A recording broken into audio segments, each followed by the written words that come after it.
Hey guys, hope you doing well. Welcome to Agri Silvi. आज एक बहुत important topic discuss करेंगे, that is crop distribution and production.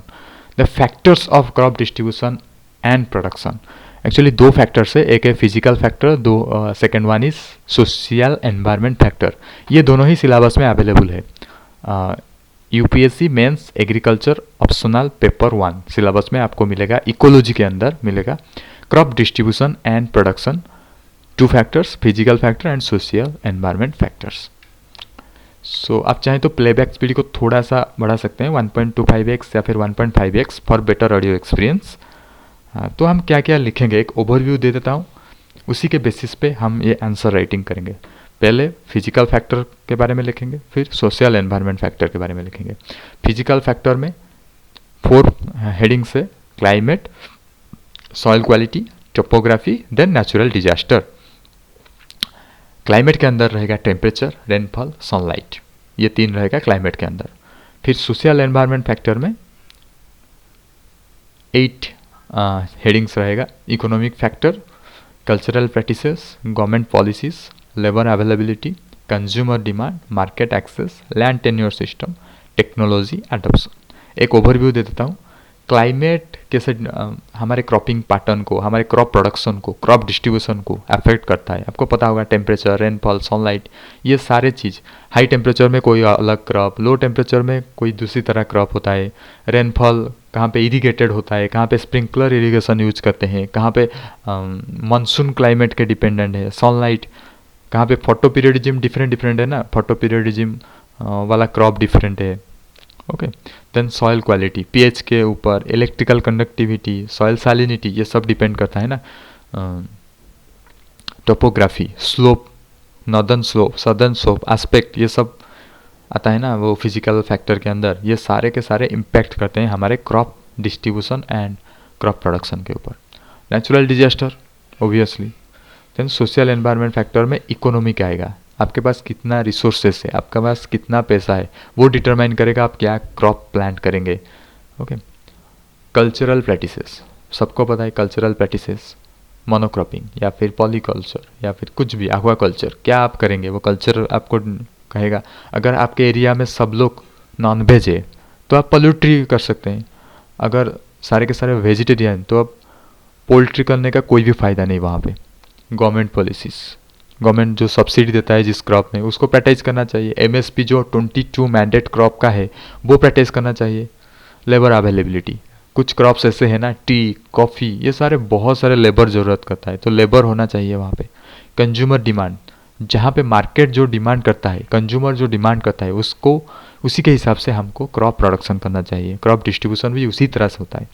Market access, पास में market है तो जो ब्रॉयलर आप प्रोडक्शन कर रहे हैं, जो पोल्ट्री आप प्रोडक्शन कर रहे हैं, उसका मार्केट है तो पास में, नहीं है तो वो करके कुछ फ़ायदा नहीं। Land tenure system, obviously land, वो लैंड जॉइंट लैंड है या फिर आपका पर्सनल लैंड है या फिर आप ऐसे लीज लेके कर रहे हैं, जैसे टोंगिया मेथड होता है फॉरेस्ट डिपार्टमेंट के अंदर, तो लैंड भी जाना जरूरत है, वो लैंड लीज में है या फिर अपना खुद का है। टेक्नोलॉजी एडॉप्शन, फार्म मैकेनाइजेशन अगर अवेलेबल है तो उसी क्रॉप को करना चाहिए, क्योंकि फार्म मैकेनाइज आपके पास रिसोर्सेस है तो फार्म मैकेनाइजेशन है तो करिए। डिटेल में डिस्कस करेंगे अभी। प्लेबैक स्पीड को थोड़ा सा इंक्रीज कर सकते हैं और आपको हमारे प्लेलिस्ट जरूर विजिट करना चाहिए, क्योंकि प्लेलिस्ट में आपको सारे के सारे टॉपिक एग्रीकल्चर रिलेटेड आपको मिल जाएगा, फ्री ऑफ कॉस्ट मिल जाएगा। और पूरा का पूरा मेंस पेपर हम डिस्कस कर रहे हैं, यूपीएससी का पूरा सिलेबस वाइज डिस्कस कर रहे हैं। और एमसीक्यू के लिए भी हमारे प्लेलिस्ट आप जाके एक बार विजिट कीजिए। क्रॉप डिस्ट्रीब्यूशन का 2 फैक्टर्स है, physical factor, then one other one is social environment factor. Physical factor में आता है क्लाइमेट। तो ये जो फिजिकल फैक्टर, ये जो क्लाइमेट आता है, क्लाइमेट में क्या क्या आएगा, temperature, rainfall, sunlight.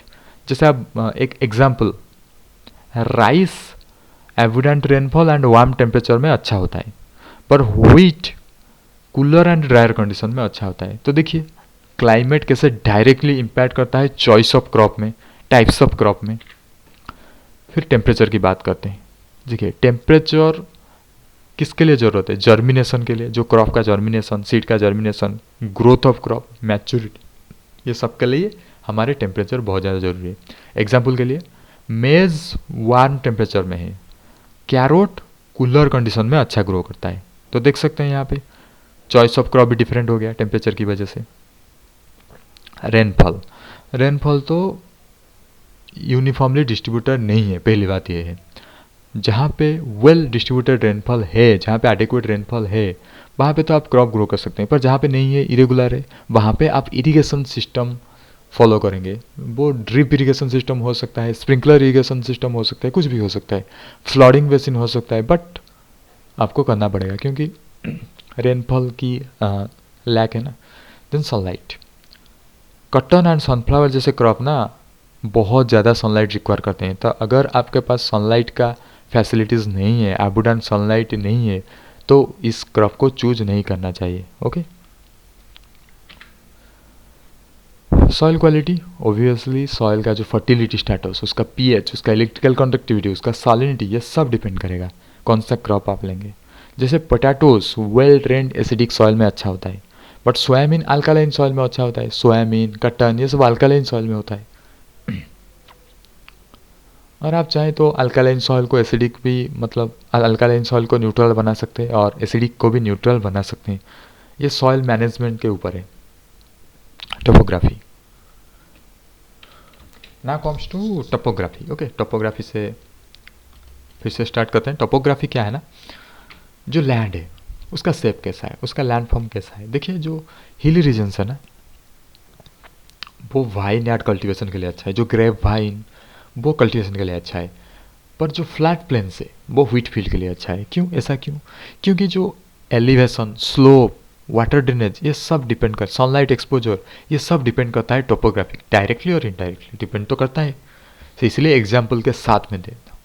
Then natural disaster, जहाँ पे नेचुरल डिजास्टर आता है, जैसे कि फ्लड जहाँ पे आता है, वहाँ पे ट्राई करेंगे ऐसे मैनग्रूव, ऐसे बाम्बूस, ऐसे crop, wind break, filter break ये लगाना। और जहाँ पे ड्रॉट का कंडीशन आता है तो वहाँ पे वेस्टलैंड क्रॉप्स सब, जैसे एनाकार्डियम ओसिडेंटले या फिर सामान्य, ये सब आप लगा सकते हैं। ओके। और जहाँ पे सालिनिटी का प्रॉब्लम है, वहाँ पे मैनग्रूव आप लगा सकते हैं। तो डिजास्टर के हिसाब से भी आप डिफरेंट क्रॉप्स प्रैक्टिस कर सकते हैं।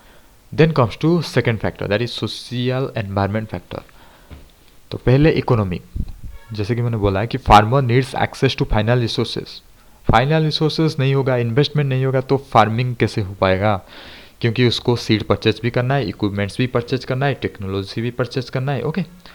तो कौन सा क्रॉप आपको परचेज करना है वो आपको डिसाइड कर लेगा, आपके पास कितना पैसा है वो डिसाइड करेगा। Cultural practices, cultural practices, crop choices. Okay. अगर ट्रेडिशनली आप राइस ग्रो कर रहे हैं तो वो राइस ग्रो करेगा वो फार्मर। और कहीं पे पोडू कल्टीवेशन, आपको पता है ना, वो jhum cultivation, podu cultivation north east and eastern region में प्रैक्टिस होता है। तो वहाँ पे वो लोग वही करेंगे क्योंकि कल्चरली वो लोगों का वही ही कल्टीवेशन प्रैक्टिसेस है। और कहाँ पे फार्मिंग मेथड्स कुछ रोटेशनल प्रैक्टिस, क्रॉप रोटेशन भी कहाँ पे करते हैं। तो फार्मिंग मेथड्स में भी डिफरेंट आएगा। Cultural practice determine farming methods, cultural practice also determine crop choices, कौन सा क्रॉप आप कल्टीवेट करेंगे। देन गवर्नमेंट पॉलिसीज, जैसे कि मैंने बोला है कि सब्सिडीज, टैरिफ्स, ट्रेड एग्रीमेंट्स, ये जो भी क्रॉप में अवेलेबल है वो क्रॉप फार्मर ज़्यादा प्रीफर करेंगे कल्टीवेट करने के लिए। ओके। अगर जो 22 मैंडेट क्रॉप है एमएसपी का, एमएसपी के अंदर 22 क्रॉप्स आते हैं, तो वही 22 अगर करेंगे फार्मर तो वो एमएसपी पा सकते हैं ना, मिनिमम सपोर्ट प्राइस आप उनको मिल सकता है। पर अगर वो 22 क्रॉप के बाहर कुछ प्रैक्टिस करेंगे तो उनको मिनिमम सपोर्ट प्राइस नहीं मिलेगा, तो वो प्रॉब्लम में पड़ेंगे, वो उनका लॉस हो सकता है। सो इसीलिए गवर्नमेंट पॉलिसी बहुत बड़ा रोल प्ले करता है। लेबर अवेलेबिलिटी, ओब्वियसली जैसे टी, कॉफ़ी, इसके लिए बहुत इंटेंसिव, लेबर इंटेंसिव क्रॉप है ये, इनके लिए बहुत लेबर चाहिए, तो लेबर होना चाहिए।